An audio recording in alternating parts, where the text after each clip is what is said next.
아우, 머리야. 여기가 도대체 어디야? 한 청년이 지끈지끈한 머리를 두 손으로 감싸며 일어났다. 사방이 어두컴컴했고 아무것도 보이지 않았다. 잠에서 깬 청년은 자기가 있는 곳이 집이 아니라 낯선 곳이라 매우 당황했다. 도대체 어떻게 된 일이지? 청년은 곰곰이 기억을 되뇌었다. 아, 맞다. 어제 내가 술을 마셨지. 청년은 기억이 더듬으며 어제 일을 생각해냈다. 에이, 내가 왜 하필 그런 내기를 했어? 몸이 벌써 으슬으슬 추운 게 버틸 수 있을지 모르겠네. 청년은 한쪽 구석에 몸을 웅크리고는 다시 눈을 감았다. 그리고 어제 친구와 술자리에 있었던 일을 다시 떠올렸다. 여기 이 친구는 청년과 한마을에서 태어나고 자란 중마고우였다. 둘은 어린 시절부터 만날 때마다 내기를 하며 항상 투닥거렸다. 이기는 쪽은 항상 우쭐대며 잘난 척을 해댔고 지는 쪽도 절대 굴하지 않고 허세를 부려댔다. 하지만 늘 이기는 쪽은 청년의 친구였고 청년은 항상 지는 쪽이었다. 그날은 청년이 이번에는 반드시 이기겠다는 마음가짐을 가지고 준비를 한 후 아침부터 친구의 집을 찾았다. 이보게, 우리 오늘 저녁 술 한잔 어떤가? 오, 좋지. 그런데 누가 사는 건가? 친구의 말에 청년이 자신 있게 말했다. 우리가 늘 하던 대로 내기에서 진 사람이 사면 되지 않겠나? 자네가 먼저 내기를 하자니 뭔가 준비한 게 있는 게로구만. 청년의 자신 있는 모습에 친구가 궁금한 듯 물었다. 준비는 무슨 준비인가? 늘 하던 대로 하는 거지. 할 텐가 말 텐가. 괜시리 찔린 청년이 재촉했다. 그래, 그럼 내기로 술값 내도록 하지. 무슨 내기가 좋겠나? 청년이 기다렸다는 듯 말했다. 자네같이 똑똑한 친구는 쉽게 할 수 있을 거네. 자네는 앞으로 내가 무슨 말을 하던지 다섯이라는 말을 하면 안 되네. 다섯이라고. 그래, 별로 어렵지 않겠구만. 청년과 친구는 그렇게 내기를 하고 술집을 향해 같이 걸었다.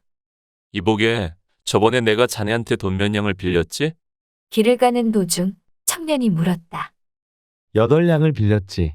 아, 그렇구만. 그럼 내가 지금 3냥을 갚겠네. 그리고 나머지는 내일 줘도 되겠나? 뭐 그러도록 하게나. 청년은 그 자리에서 친구에게 3냥을 갚고 다시 걸었다. 주막에 다다를 쯤 청년이 친구에게 다시 물었다. 내가 자네에게 갚을 돈이 얼마라고 했지? 친구가 미소를 띄운 채 손가락 5개를 폈다. 허허, 이 친구 아직 내기를 잘 기억하고 있구만. 청년은 멋쩍게 웃으며 말했다. 두 친구는 주막에 앉아 술을 마시기 시작했다. 한참 술을 마시다가 청년이 다시 한번 친구에게 물었다. 아, 맞다.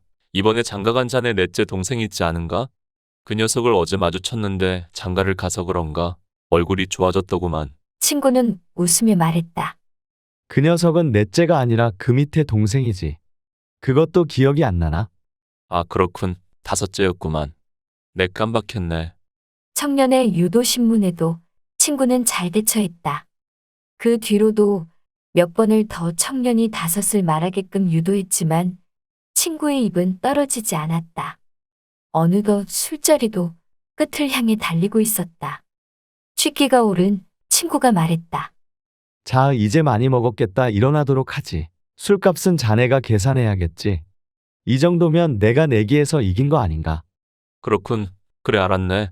근데 우리가 몇 병이나 마셨지? 청년 역시 취기가 많이 올라 그만 마셔야겠다고 생각했다. 하나, 둘, 셋, 여섯. 6병 마셨네.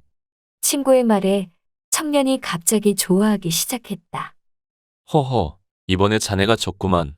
6을 말하지 않았나? 술값은 자네가 계산해야겠네. 친구가 어이없다는 듯 말했다. 이 친구 많이 취했구만. 자네가 언제 6을 말하지 말라고 했나? 아까 분명히 5이라고 했지. 친구는 말을 마치자마자 아차 싶었다. 그래, 맞네. 내가 5을 말하지 말라고 했지. 근데 자네가 지금 자네 입으로 5을 말했네. 이제 술값은 자네가 내야겠구만. 친구는 얼굴이 붉어졌다. 마지막까지 잘 버텼는데 어이없게 말해버린 자신에게 화가 났다. 그리고 늘 자기보다 한 수 아래라고 여긴 청년에게 보기 좋게 당해버려 더 화가 났던 것이다. 허허, 그렇게 머리 좋은 친구가 말하지 말라는 단어를 하나 말해서 이렇게 내게해지나? 5만 안 말하면 되는 걸 그렇게 홀라당 쉽게 말해버리나 쯧쯧. 내기에 져서 술값을 내는 것도 억울한데 옆에서 청년이 우쭐대며 울리니 약이 더 바싹 올랐다. 청년의 계속되는 비아냥을 참지 못한 친구가 말했다. 그러게 말이네. 내가 자네처럼 인내심이 많지 않다 보니 그만 실수를 했네. 그런데 자네는 인내심이 좋으니 나랑 다른 내기 하나 하지 않겠나? 청년은 친구가 또 내기를 하자는 말에 썩 내키지는 않았지만 취기에 허세까지 더해져 바로 수락하고 말았다. 좋지. 그래, 이번엔 뭘 내기할 건가? 뭐 어렵지 않네. 인내심이 좋은 자네라면 쉽게 이길 수 있는 내기지. 자네가 이긴다면 자네가 나한테 갚아야 할 5냥을 안 받고 내가 5냥을 주겠네. 청년의 눈이 희둥그레졌다. 내 빚을 안 받고 5냥을 더 주겠다고. 그래, 그럼 무슨 내기인가? 자네가 내가 관리하는 얼음 창고에서 내일 아침까지 버티면 이기는 걸세. 어렵지 않지 않은가? 친구는 청년한테 내기에 진 게 약이 올라 골탕 먹일 생각으로 파격적인 제안을 했다. 별로 어렵지도 않겠구만. 좋네, 그렇게 하도록 하세. 청년과 친구는 친구가 관리하는 얼음 창고로 갔다. 자여길세. 자네는 안에 들어가서 내일까지 머무르면 되네. 내가 내일 와서 문을 열어주겠네. 근데 거기서 밤새 있으면 무서울 걸세. 잘 참을 수 있겠는가? 친구가 걱정되는 척 말했지만 청년은 자신만만했다. 뭐 한숨 푹 자면 되겠구만. 걱정 말고 내일 아침 돈이나 챙겨오세. 그래 알았네. 그럼 내일 아침에 보세. 청년은 얼음 창고로 들어갔고 친구는 문을 잠그고 떠났다. 청년은 감았던 눈을 떴다. 자기가 왜 여기에 있는지 전부 기억이 났다. 그냥 한숨 자고 일어나면 이길 수 있다고 생각했지만 버티는 게 쉽진 않았다. 밖에서는 산짐승 울음소리가 들렸고 얼음창고 안은 더욱더 추워지는 것 같았다. 청년은 갑자기 불안한 생각이 들기 시작했다. 혹시 산짐승이 내려오면 어떡하지? 아니, 이거 얼음창고에서 얼어 죽는 거 아닌가? 아직은 가을이라 밖에 날씨는 춥지 않았지만 얼음창고 안은 한겨울 같은 느낌이었다. 청년은 불안한 생각을 떨쳐버릴 수 없었고 급기야 밖에다 살려달라고 외쳤다. 이복에 거기 있는가? 나 좀 꺼내주겠나? 내가 졌네. 이러다가 얼어 죽겠네.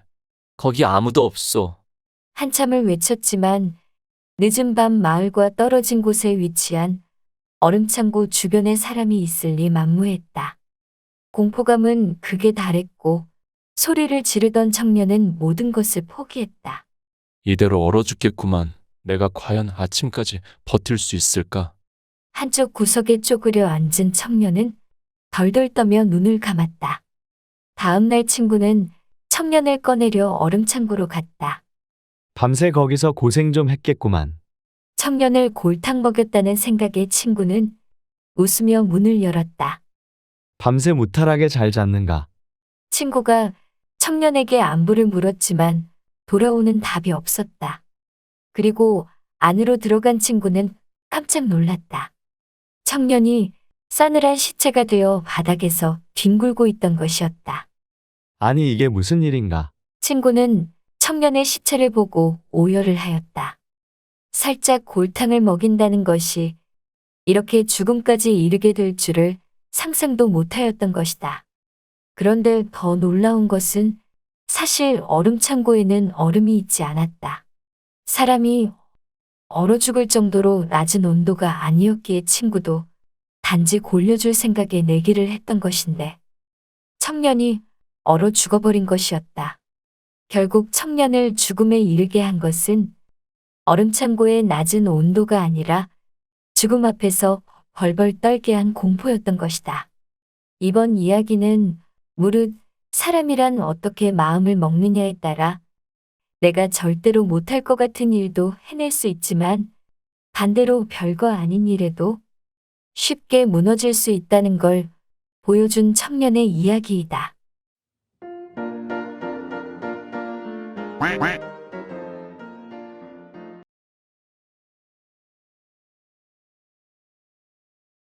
옛날 어느 마을에 이대감이라는 명망 있는 선비가 있었다. 이 집안은 대대로 유능하고 인품이 훌륭한 인물들이 많아 마을 사람들에게 존경을 받아왔고 선비 집안 역시 마을 사람들에게 많이 베풀고 살았다.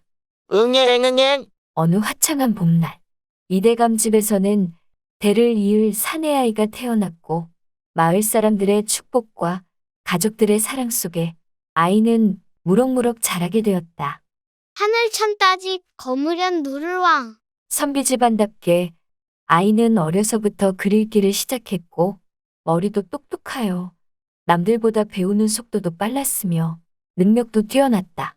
역시 이대감집 아들이 아주 똑똑한 게 장차 이 나라를 이끌 제목이 되겠어. 마을에서는 신동이 태어났다며 입을 모아 이대감 아들을 칭찬했고 이대감 역시 흐뭇하였지만 티를 내지는 않았다. 얘야, 요즘 마을 사람들이 너를 보고 뭐라고 부르더냐? 신동이라고 하는 소리를 들었습니다. 내가 생각하기에 정말 그런 것 같더냐? 이대감의 물음에 아들은 잠시 머뭇거리더니 입을 열었다. 남들보다 조금은 공부를 잘하는 것 같습니다. 이놈!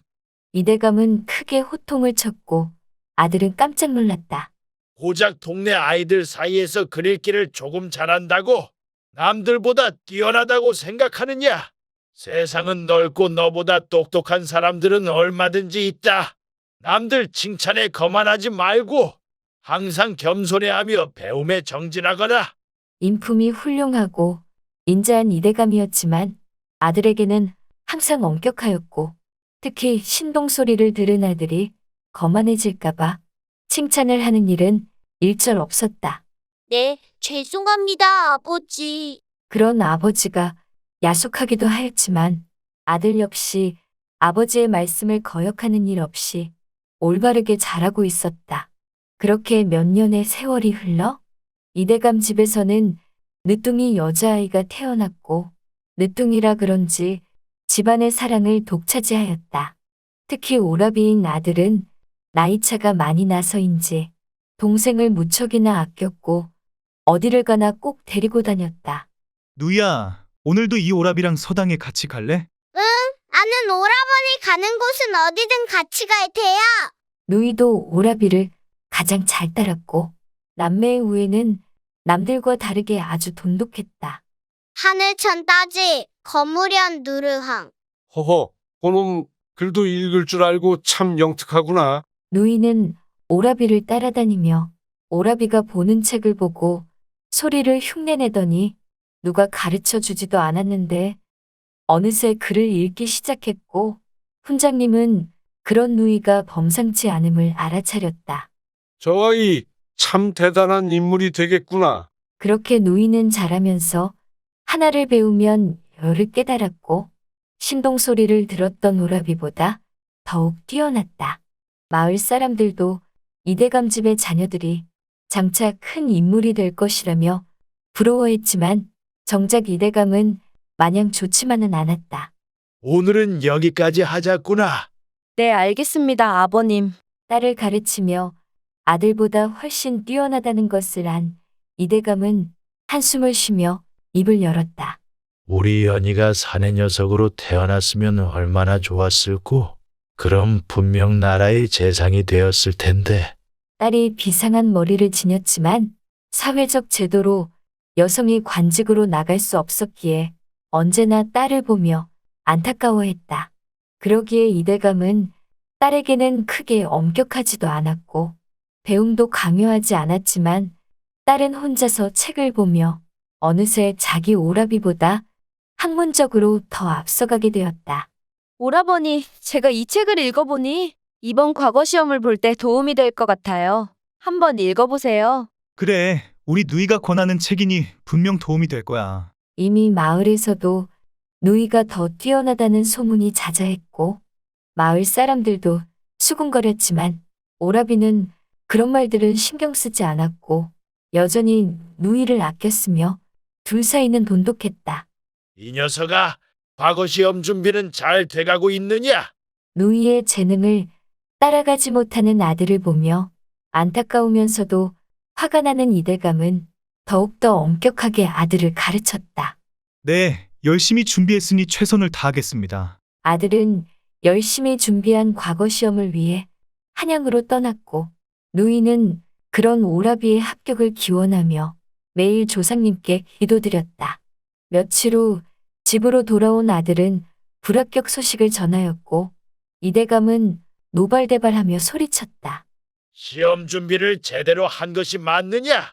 내 누이가 시험을 쳐도 너보다는 낫겠다. 으이그 못난 놈! 죄송합니다, 아버님. 다음번에는 꼭 붙도록 하겠습니다.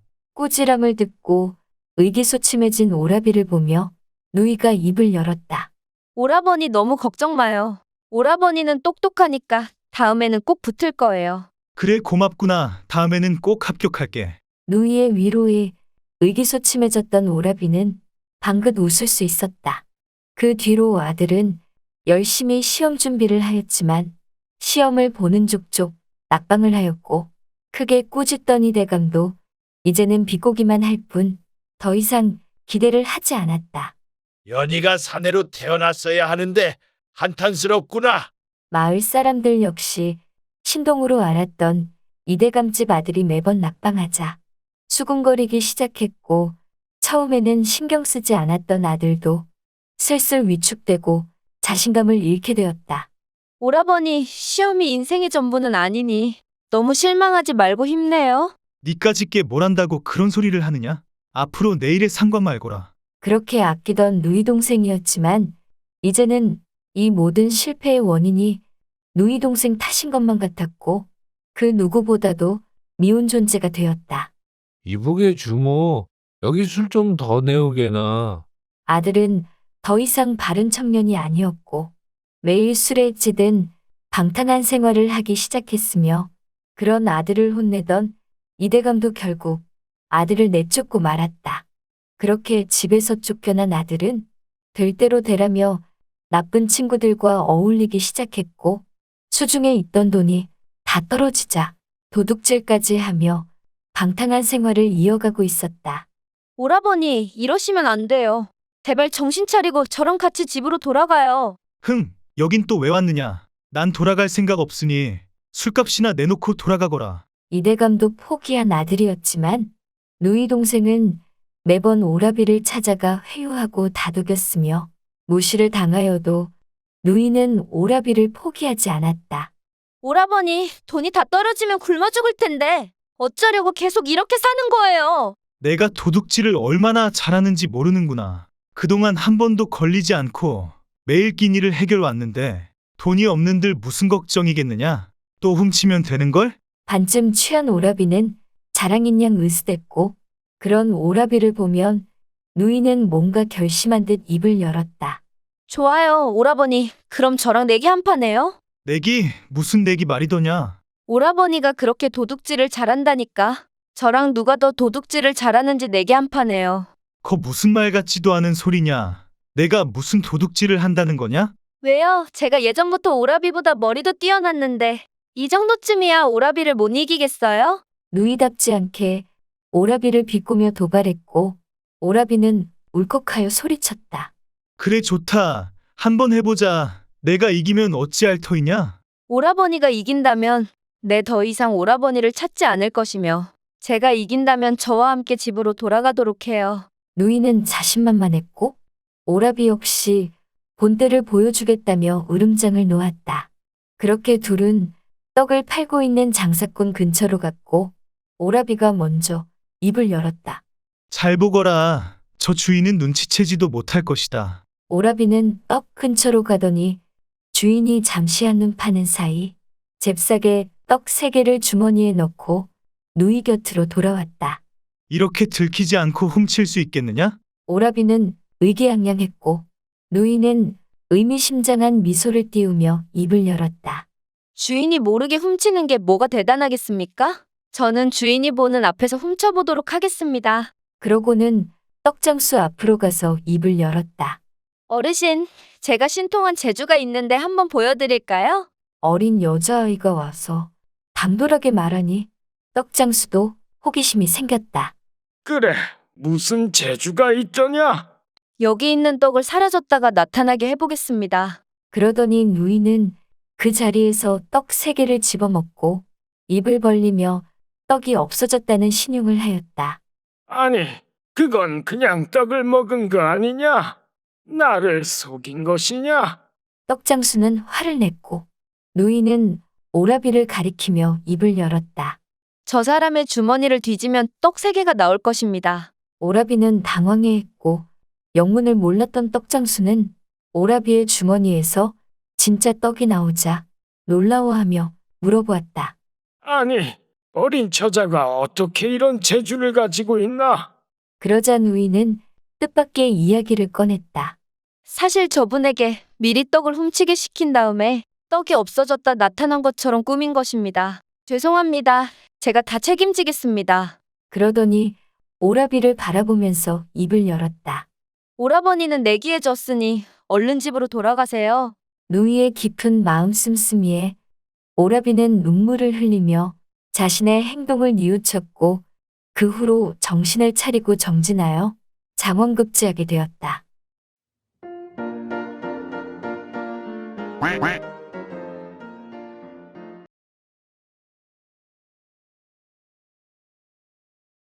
옛날에 어느 마을에 명성 높은 양반가 집안이 있었다. 집주인인 황선비는 명망 있는 선비였다. 뿐만 아니라 집안도 부유하였으며 어여쁜 아내까지 있으니 걱정이 없어 보였다. 하지만 이런 황선비한테도 걱정이 있었다. 자식이 생기지 않는 것이었다. 몸에 좋은 약재며 음식까지 정성을 다해 챙겨 먹었지만 결혼한 지 10년이 다 되도록 자식이 생기지 않았다. 황선비 역시 3대 독자로 집안 자체가 손이 귀한 집안이라 더욱더 자식이 간절했다. 부인, 이제 그만 포기하고 우리끼리 남은 여생을 잘 보냅시다. 그래도 당신도 3대 독자인데 이렇게 포기할 수는 없어요. 자식 때문에 힘들어하는 아내를 본 황선비가 말했지만 아내는 결코 포기하지 않았다. 그 뒤로도 부부는 자식을 갖기 위해 간절히 노력했다. 그 노력이 하늘에 닿았던 것일까? 부부가 그토록 간절히 바라던 자식이 찾아온 것이었다. 여보, 정말 고생이 많았어. 다 당신 덕분이요. 황선비가 기쁨의 눈물을 흘렸다. 아니에요. 서방님의 노력이 하늘에 다 우리에게 이렇게 귀한 생명을 주신 거예요. 부부는 엄청 기뻐했다. 어느덧 10개월이 지나고 부인의 출산이 임박했다. 부인, 난 아들이나 딸이나 상관없으니 건강하게만 출산하시오. 사실 황선비는 내심 아들을 바랬지만 간절히 바랬던 자식이었고 아내가 부담을 느낄까봐 내색하지는 않았다. 아기 울음소리가 우렁차게 울려 퍼졌다. 그래, 부인은 괜찮느냐? 황선비가 아기를 안고 나오는 산파를 보고 물었다. 내 부인께서는 건강하십니다. 그리고 선비님을 닮은 아주 건강한 사내아이가 태어났습니다. 사내아이란 소리에 황선비는 뛸 듯이 기뻐했다. 마치 세상을 다 가진 기분이었다. 황선비와 부인은 어렵게 얻은 아들을 금이어오기야 애지중지 키웠고 어느새 훌쩍 자라 12세가 되었다. 어느 날 황선비가 부인을 불러 말했다. 우리 아이가 아직 어리긴 하지만 늦게 얻은 자식이니만큼 우리도 나이가 있고 하니 장가를 보내는 게 어떻겠소? 그래요. 당신 말씀대로 하세요. 부인 역시 황선비의 말에 동의했다. 옛부터 귀한 자식일수록 결혼을 일찍 시키는 일이 많았다. 선비 부부 역시 어렵게 얻은 자식이고 손이 귀해서 일찍 결혼을 시키고 싶었다. 허나 내가 걱정되는 게 있어. 무슨 걱정이 있으세요? 황선비의 걱정이란 소리에 부인이 놀라 물었다. 아들이 어리고 아무것도 몰라 결혼시켜도 결혼 생활을 잘할까 싶소. 그러게요. 제 앞가림도 제대로 못하는데 결혼을 시키려니 그것도 걱정이네요. 어렵게 얻은 하나뿐인 아들이라 너무 귀하게만 키웠더니 세상 물정을 몰라 결혼 생활을 잘할 수 있을지 걱정이었다. 그래서 당차고 현명한 며느리를 얻고 싶은데 어찌하면 좋겠소? 황선비가 물었지만 부인 역시 별다른 답을 내놓지 못했다. 며칠을 고민하던 황선비가 묘안을 생각했다. 동네 방방 곳곳에 소문을 내는 것이었다. 소문의 내용은 황선비네 집에서 며느리를 구하는데 누구든지 자기 집에 와서 쌀 한 마를 가지고 세 식구가 석 달을 먹고 살면 며느리로 삼겠노라라는 내용이었다. 그러니까 남자종 1명과 여자종 1명, 그리고 쌀 한 마를 줄 테니 셋이서 석 달을 버텨보라는 것이었다. 요즘 시대는 다양한 재료의 음식이 많아서 쌀밥을 많이 먹지는 않지만 당시에는 밥심으로 버텼기에 성인 3명이 한 말로 석 달을 버티기에는 무리였다. 하지만 이 소문을 들은 마을의 양반집 교수들이 벌떼같이 몰려들었다. 황선빈의 댁은 명망 높은 양반집의 재산도 넉넉하니 모두들 며느리 자리로는 최고라 생각했던 것이다. 처자들이 오면 남자종과 여자종, 그리고 쌀 한 마를 주고 따로 지낼 것처를 마련해 주었다. 단지 그것뿐이었다. 그리고 석 달을 버텨야만 되는 것이었다. 처음으로 도전을 한 처자는 나름 계획을 세웠다. 하루에 한 끼만 먹고 버티는 것이었다. 하지만 한 달이 채 되지 않아 쌀은 동이 났으며 더 이상 버틸 수 없던 처자는 포기하고 말았다. 두 번째 처자는 밥 대신에 쌀을 불려 죽을 순 후 버텼지만 석 달을 버틸 수는 없었다. 그 뒤로도 많은 처자들이 황선비 댁을 방문했다. 처자들은 쌀을 아끼기 위해 다양한 방법을 썼지만 모두들 석 달을 버틸 수는 없었다. 아니 도대체 이 정도 쌀로 어찌 석 달을 버틴담. 황선비가 아들을 장가 보낼 생각이 아니라 보내기 싫어서 억지를 부리는갑네. 도전을 실패한 처자들은 하나같이 황선비를 탓했다. 마을의 많은 처자들이 도전했지만 모두들 실패했고 더 이상 찾아오는 이도 없었다. 이렇게 며느리 구하기가 힘들 줄이야. 황선비도 그동안 많은 처자들이 찾아왔지만 며느리를 구하지 못해 지쳐버렸다. 한편 황선비의 소문은 이웃 마을에도 퍼졌는데 그 마을에 살고 있는 가난한 농사꾼 집에도 그 소식이 들렸다. 농사꾼에게는 여식이 1명 있었는데 가난한 집안 형편 때문에 홍기가 찼는데도 시집을 가지 못하고 있었다. 소문을 들은 농부의 딸이 농부에게 말했다. 아버지, 황선빈의 집에서 쌀 한 말로 3명이서 석 달을 버티면 며느리로 받아주겠다고 하는데 제가 한번 해볼게요. 딸의 말에 농부가 혀를 차며 말했다. 유명한 양반집 규슈들도 실패한 일을 내가 무슨 수로 성공하겠느냐. 괜히 망신당하지 말고 그만두거라. 농부가 타박했지만 딸은 뜻을 굽히지 않았다. 아버지, 제가 할 수 있어요. 저를 믿어보세요. 계속되는 딸이 졸음에 농부는 승낙하고 말았다. 농부의 딸은 황선비 집을 찾아갔다. 오랜만에 며느리 시험을 보러 왔다는 처자가 있길래 황선비가 반가운 마음으로 맞이했다. 그런데 황선비는 농부의 딸 행색을 보고는 실망했다.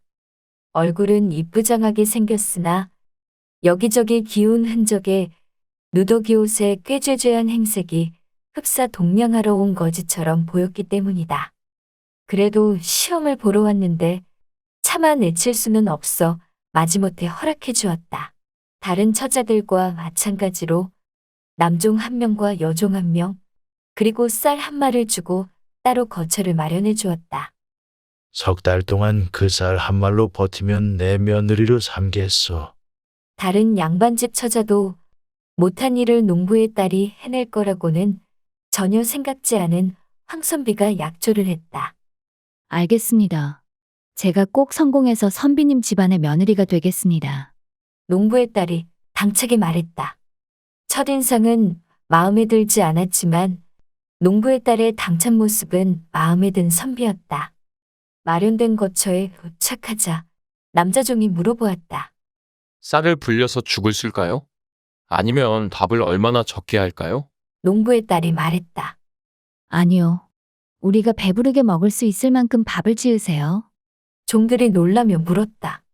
아니, 그러면 얼마 버티지 못할 텐데요. 다른 분들은 훨씬 적게 먹고도 한 달을 버티지 못하셨어요. 종들이 우려하며 말했지만 농부의 딸은 미소를 짓고는 셋이 먹기에 충분한 양의 쌀을 내주었다. 그렇게 종들과 딸은 첫 식사를 아주 배부르게 먹었다.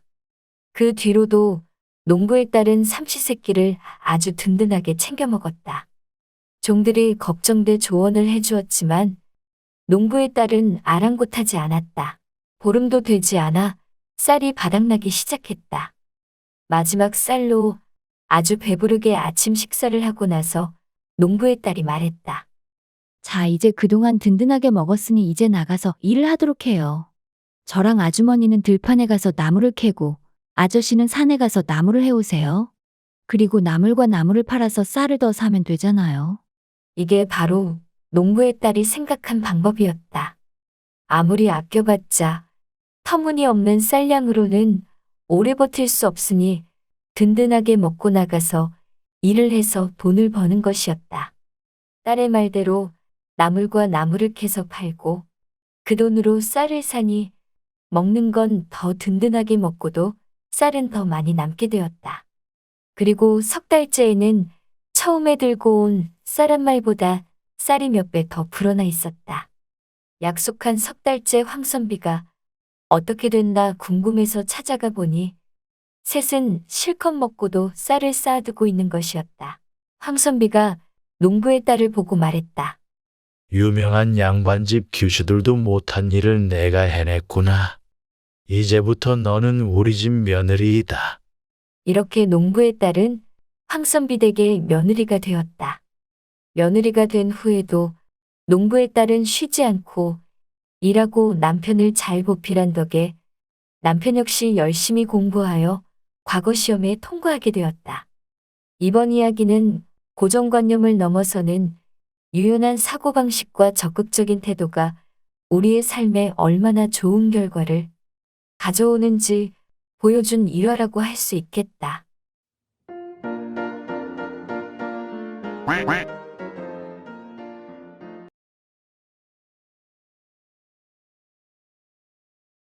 어느 마을에 절친한 두 명의 친구가 살았습니다. 두 친구는 가난했지만 열심히 살았으며 돈을 벌기 위해 이것저것 가리지 않고 닥치는 대로 일을 하였습니다.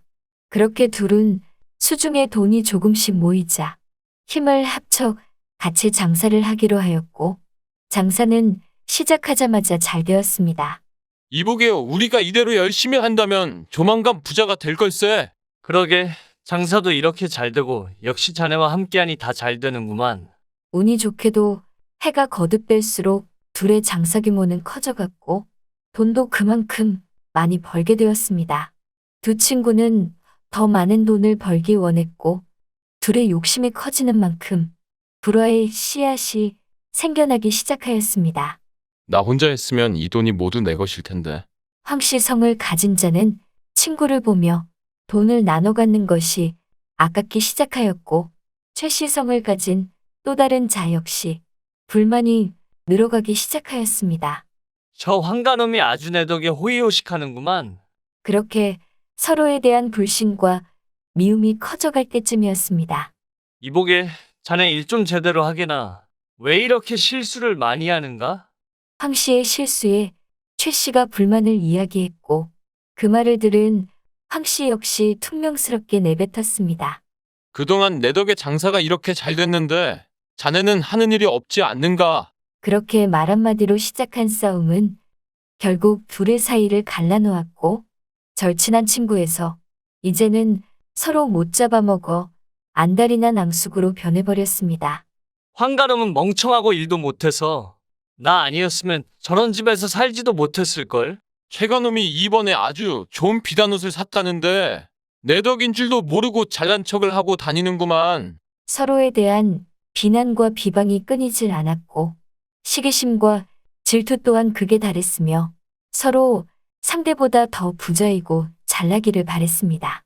그러던 어느 날 마을에 현자가 왔다는 소문이 돌았고 그 소문을 들은 최 씨는 좋은 생각이 났습니다.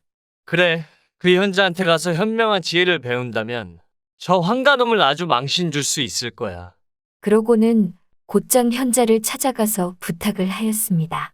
어르신께서 굉장히 똑똑하다 들었습니다.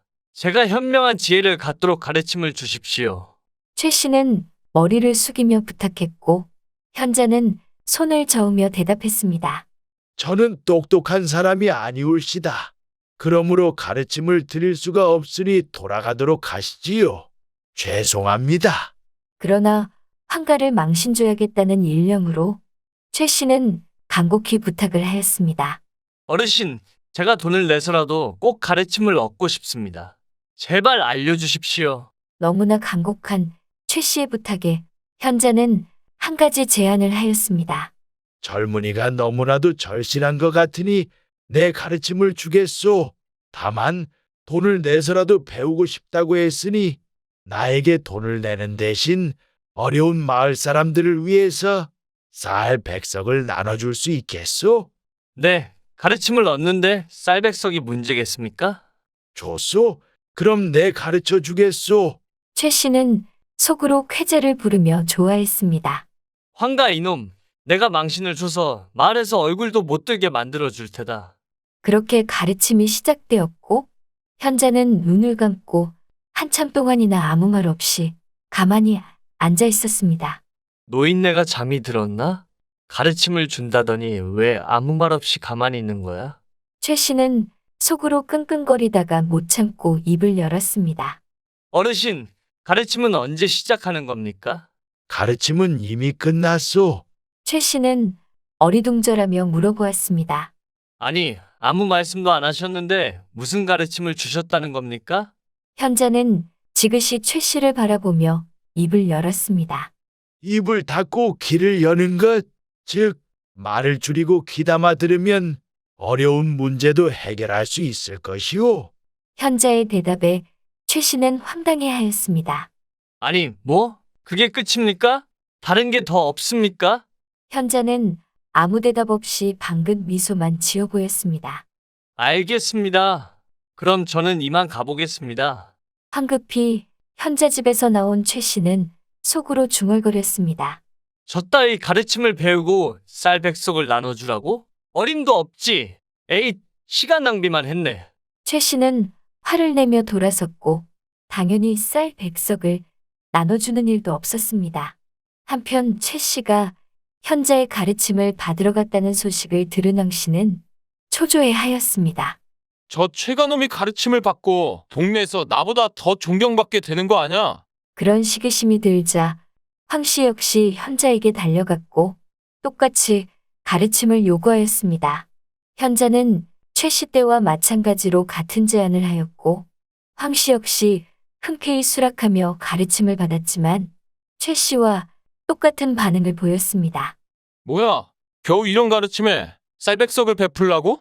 최가놈도 분명 안 할 테니 나도 안 해야겠다. 그렇게 욕심 많은 두 친구는 현자와의 약속을 지키지 않았고 그 사실은 현자의 귀에도 들어가게 되었습니다.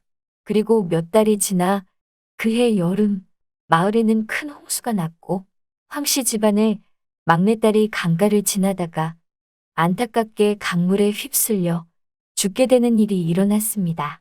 그런데 우연찮게 강가를 지나던 최 씨가 그 시신을 발견했고 문득 못된 생각이 떠올랐습니다. 그래, 이 시신으로 한가놈한테 큰 돈을 받아낼 수 있겠는걸. 그리고는 시신을 꽁꽁 싸맨 후 찾을 수 없는 장소에 감춰두었고 최 씨가 시신을 가지고 있다는 소식을 들은 황 씨는 당장 최 씨의 집으로 달려갔습니다. 이보게, 자네와 내가 사이가 안 좋지만 내 딸 시신을 가지고 그러면 되겠나? 장례라도 잘 치러줘야 되겠으니 돌려주게나. 내 섭섭치 않게 돈은 주겠네. 황 씨는 자존심 때문인지 절박한 상황에서도 은근히 강압적인 말투였고 그 말투에 최 씨 또한 퉁명스럽게 내뱉었습니다. 내가 강가에서 건진 시신이 자네 딸인지 아닌지 어떻게 아나? 난 그런 건 모르겠고 시신을 가져가고 싶으면 자네 재산의 절반을 내놓게나. 최 씨의 터무니없는 요구에 황 씨는 분통이 터졌고 어떻게든 딸의 시신을 찾으려 협상을 하였지만 최 씨는 요지부동이었습니다.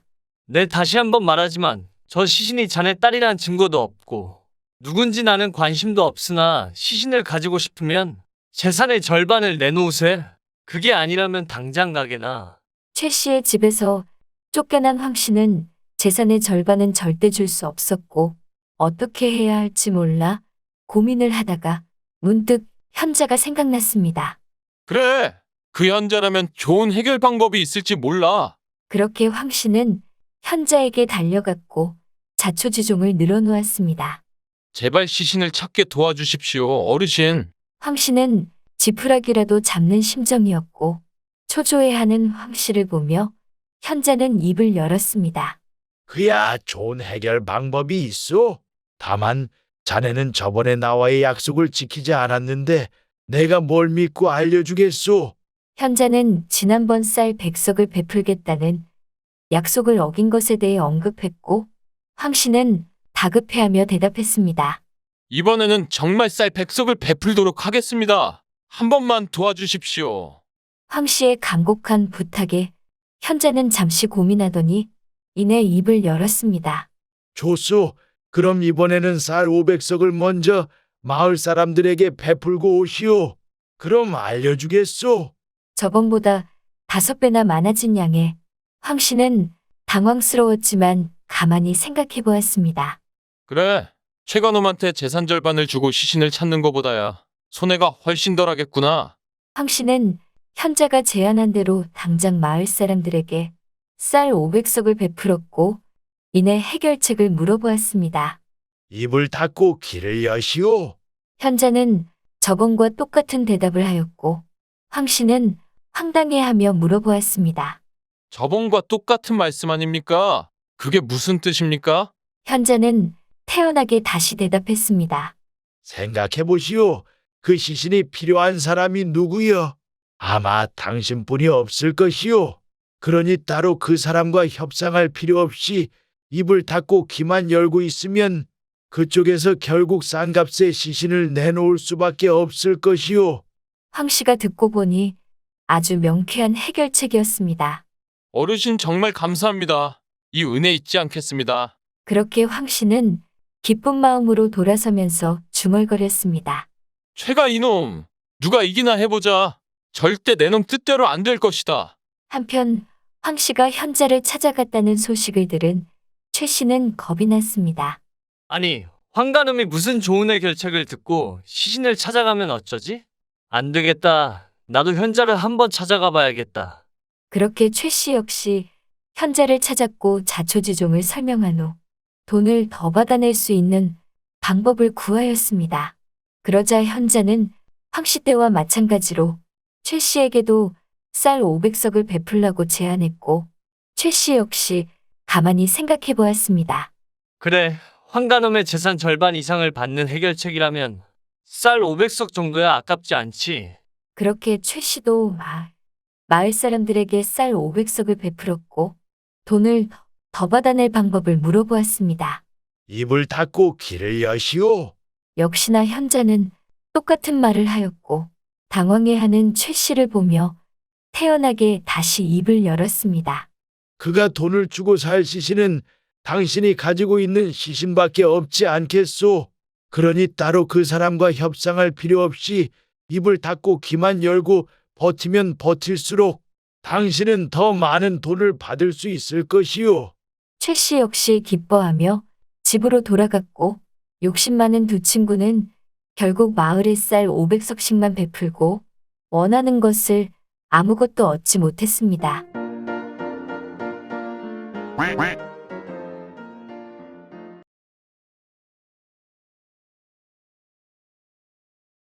인간의 세계가 한눈에 보이는 이곳은 옥황상제가 머무르는 하늘나라이다. 하루는 옥황상제가 인간 세계를 내려다보며 옆에 있는 신선에게 물었다. 인간들은 참 어리석단 말이야. 욕심만 부리지 않는다면 좀 더 잘 살 수 있을 텐데. 어떠냐? 내가 보기엔 인간 세계에 우리 신계처럼 욕심 없는 자가 있을 수 있다고 보느냐? 평소에 인간 세계에 관심이 많고 인간은 선하다고 믿는 신선이 대답했다. 그렇습니다. 인간은 본디 순수하게 태어났으나 속세에 물들어 타락하고 악해지는 것입니다. 하지만 태어날 때의 그 순수함을 평생 지니고 사는 인간도 분명히 존재할 것입니다. 그런 인간은 욕심이 없으며 그 마음은 순수하고 깨끗할 것입니다. 신선의 말에 옥황상제가 껄껄 웃으며 말했다. 그거 참 재밌구나. 그래, 그렇다면 내가 가서 지상에서 가장 욕심 없는 자를 확인해 보거라. 그런 자가 있다면 인간이 아니라 신선으로 만들어 줄 것이야. 물론 그 자가 인간으로 살길 원한다면 영원한 생명을 줄 것이야. 옥황상제의 명을 받들은 신선은 지상으로 내려왔다. 신선은 선비로 변해 욕심 없는 인간을 찾아 돌아다녔다. 한참을 돌아다니다가 어느 마을 어귀에 다다랐을 때 입구에서 동냥을 하고 있는 거지를 보았다. 신선이 거지에게 다가가 물었다. 지금 당신에게 가장 필요한 것이 무엇이오? 웬 멀끔하게 생긴 선비가 자신에게 묻자 거지는 의아했지만 이내 대답했다. 저는 다른 건 다 필요 없습니다. 그냥 오늘 먹을 밥 한 끼만 있으면 충분합니다. 정말이요? 밥 한 끼만 있으면 다른 건 필요 없어. 신선이 재차 묻자 거지 역시 같은 대답을 하였다. 신선은 거지가 배부르게 먹을 수 있도록 푸짐한 밥상을 준비해 주었다. 밥상을 본 거지는 눈이 뒤집혀 허겁지겁 먹기 시작했다. 개눈 감추듯 먹어치운 거지를 본 신선이 다시 한번 물었다. 어떻소? 이제 배부르게 먹었으니 더 필요한 건 없소. 거지가 신선을 가만히 보니 무언가 자기가 말하는 건 다 들어줄 것처럼 보였다. 거지는 대답했다. 배가 불러서 더 이상 먹을 음식은 필요 없지만 따뜻하게 등대고 누울 집 하나 있으면 좋겠소. 신선은 거지가 처음 대답과 달리 욕심을 부리자 실망했지만 그의 요청을 들어주었다. 거지는 자기가 말한 대로 신선이 들어주자 깜짝 놀라면서도 신이 나서 말했다. 기왕 이렇게 들어주신 김에 제 옆에 같이 지낼 마누라랑 앞으로 먹고 지낼 수 있는 쌀도 좀 구해주시오. 신선은 계속 욕심을 부리는 거지에게 실망하고 다른 사람을 찾아 나섰다. 이번에는 마을에 제일 가는 부자를 찾아갔다. 김대감이라는 이 부자 양반은 남에게 잘 베풀며 사람과 사귀기를 좋아했다. 인품도 훌륭하여 마을 사람 누구나 좋아하였다. 신선이 김대감 댁을 방문하자 김대감은 원래 알던 사람인 양 반갑게 맞이하였으며 극진히 대접해 주었다. 가진 것이 많으니 확실히 여유롭고 남에게 잘 베푸는구나. 이 사람이라면 욕심이 없을 것이야. 신선은 김대감을 보고 생각했다.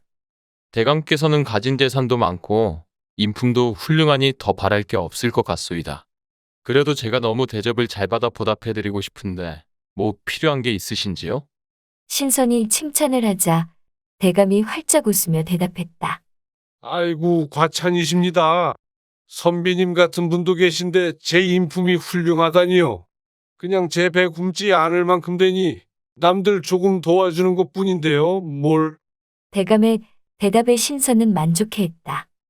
그런데 선비님은 벼슬이 어떻게 되십니까? 갑작스런 대감의 물음에 신선이 얼버무리며 대답했다. 아, 그냥 조금 높은 곳에 계신 분을 보필하고 있을 뿐입니다.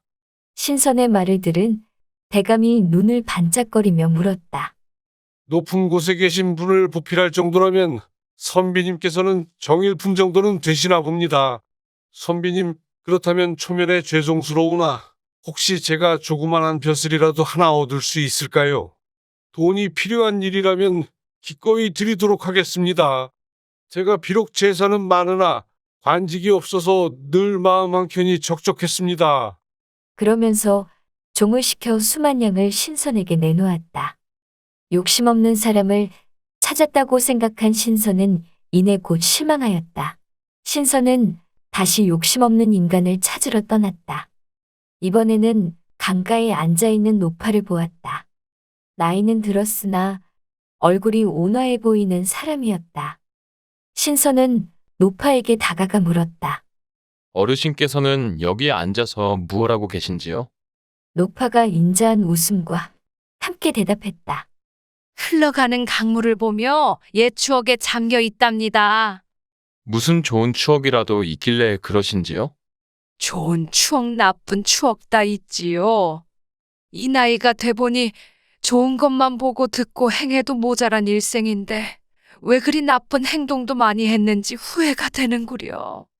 깨달음이 많은 듯한 노인의 대답에 신선이 다시 물었다.